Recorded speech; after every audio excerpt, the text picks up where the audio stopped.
Bismillahirrahmanirrahim.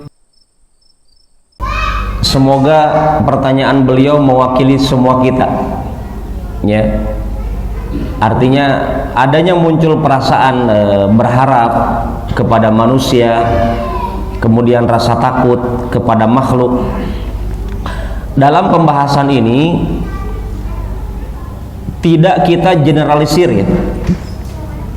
Larangan untuk takut kepada makhluk tidak semuanya dilarang. Rasa takut, Pak, ada takut yang memang fitrahnya manusia dibolehkan. Bahkan Nabi Musa alaihissalam, kita tahu Nabi Musa alaihissalam didatangi malaikat maut. Itu malaikat maut dipukul matanya keluar. Bayangkan Nabi Musa itu bagaimana pukulannya. Mukul malaikat yang dipukul loh, Pak. Saking masya Allah badannya Nabi Musa alaihissalam, ya, dipukul itu badannya malaikat maut sampai malaikat maut bola matanya tercongkel keluar sampai melapor sama Allah, ya Allah, engkau utus aku kepada makhluk seperti ini, ya. Itu kuatnya Nabi Musa. Dan Nabi Musa pernah membunuh fastaghathahu min syi'atihi 'ala alladhi min aduwi, kata Allah. Maka ada orang dari Bani Israel berkelahi dengan orang Babilonia, orang Mesir, rakyatnya Fir'aun, asli Mesir, berkelahi dengan Bani Israel, umatnya Nabi Musa. Kemudian apa? Orang tersebut minta tolong sama Nabi Musa. Akhirnya Nabi Musa menolong orang tersebut dengan memukul orang Mesir. Orang Mesirnya sekali pukul langsung mati. Bapak-bapak mukul maling berapa kali dipukul baru mati? Belum tentu mati, ya. Nabi Musa sedemikian kuatnya. Ketika Nabi Musa meninggalkan kota Mesir, beliau yataraqqab khaifan, kata Allah. Beliau berhati-hati keluar dari Mesir dengan khaif, dengan memunculkan rasa takut ketahuan Fir'aun. Seorang nabi saja takut. Abu Bakar As-Siddiq, teman hijrahnya Nabi dari kota Makkah ke Madinah, bersembunyi di gua apa namanya tempat sembunyi? Gua Hira atau gua apa? Bukan. Gua Hira bukan tempat sembunyi, Pak. Itu Gua Hira itu perjalanan bagi yang pernah haji atau umroh, bagi yang sempat ke sana katanya 2 jam naik ke atas. Bukan di Gua Hira, gua apa? Gua Thur. Ya, Gua Thur tempat bersembunyinya Nabi Muhammad alaihi salatu wasallam dengan Abu Bakar As-Siddiq. Waktu itu Gua Thur gua yang sangat sempit.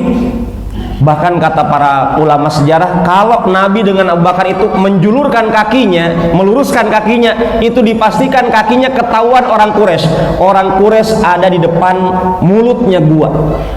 Abu Bakar As-Siddiq ketika itu muncul rasa takut. Takut apa? Takut Nabi Muhammad SAW ketahuan oleh orang Quraisy. Abu Bakar takut. Ada takut yang dibolehkan, ya. Kemudian Nabi mengatakan, wahai Abu Bakar, bagaimana pendapat engkau? Tsaniyatnaini Allahu tsalitsuhuma. Bagaimana pendapat engkau ada 2 orang hamba Allah saat ini, yaitu beliau dengan Abu Bakar, kemudian Allah yang ketiganya. Bagaimana perasaan engkau, wahai Abu Bakar, ketika kita berdua ditemani oleh Allah? Kemudian Nabi mengatakan, la takhaf wa la tahzan. Wahai Abu Bakar, jangan takut, jangan sedih. Innallaha ma'ana. Sesungguhnya Allah bersama kita saat ini. Akhirnya Abu Bakar mendapatkan cas keimanan saat itu. Awalnya apa? Beliau takut. Maka takut dengan alasan yang logis tidak dipermasalahkan. Bapak-bapak, kalau sementara kita ceramah kajian seperti ini, lagi ceramah begini, Pak, tiba-tiba ada harimau masuk masjid, pura-pura nggak takut? Enggak usah, nggak boleh takut, hanya Allah yang kita takuti. Nggak bisa begitu, Pak. Tiba-tiba sementara kajian begini, gempa, Pak, di masjid. Jangan keluar, jangan takut. Ini masjid. Tidak bisa begitu, Pak. Kata para ulama 4 madhab, kalau sedang itikaf, tiba-tiba gempa di masjid, keluar, Pak. Jangan pura-pura khusyuk, waladhdallin, amin gitu. Jangan pura-pura tidak takut sama gempa, takut kena bongkahan cornya atau apa. Kita keluar. Takut yang masuk akal dibolehkan.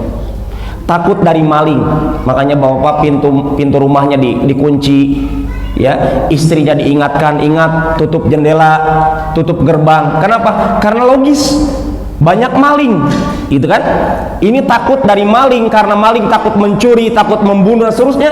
Takut yang wajar. Takutnya ada alasan. Takut dari binatang buas ada alasan, dibolehkan, itu sesuai dengan fitrah. Kenapa Nabi Musa takut dari Fir'aun? Karena akan ditangkap, ya, akan menjadikan kedolimannya Fir'aun kepada Bani Israel. Itu yang ditakutkan oleh Nabi Musa alaihissalam. Wajar, ya. Tetapi takut yang tidak wajar adalah takut yang gak ada alasan. Bapak tiba-tiba melewati tempat gelap, takut. Alasannya apa? Pak, jenazah, ibu-ibu di Mandonga dulu, saya bilang, ibu silakan sholatkan. Takut Ustaz. Saya bilang, bisanya jenazah ditakuti? Itu tadi malam mungkin makan bareng sama ibu ikan bakar, kenapa sekarang jadi ditakuti? Jenazah ditakuti nggak ada alasan, kecuali jenazahnya mungkin ada penyakit menular gitu kan. Ya wajar kita takut kepada penyakit menular. Tapi kalau dari jenazah takut, alasannya apa? Nggak jelas. Takut dari setan, ya. Kata sahabat Abdullah ibn Abbas radhiyallahu anhuma, sebenarnya setan jin itu lebih takut daripada manusia dibandingkan manusia takut daripada jin atau setan. Cuma masalahnya kita sudah takut duluan, akhirnya apa? Setan mumpung dia takut, akhirnya setan aku takutin. Adanya genderuwo kah, adanya popok kah, adanya apakah hantu-hantu dengan berbagai namanya di Indonesia? Karena setan di Indonesia jadi artis, masuk televisi, masuk botol itu Pak, yang gitu kan, pantas ditakuti, disegani. Kalau di Saudi Arabia kita dapatkan, atau di negara-negara muslim yang sudah paham agama dengan benar, setan itu cukup dibacakan a'udzubillahi minasyaitonirrajim, itu sudah kecut. Itu kata Nabi, kalau ada orang marah, memperturutkan marahnya, maka setannya akan dibesarkan oleh Allah seperti sebesar rumah. Tapi kalau Anda marah kemudian Anda mengatakan a'udzubillahi minasyaitonirrajim, setan akan dikecilkan melebihi kecilnya seekor lalat. Gara-gara apa? A'udzubillahi minasyaitonirrajim. Cuma kadang kita apa? Takutnya nggak ada alasan.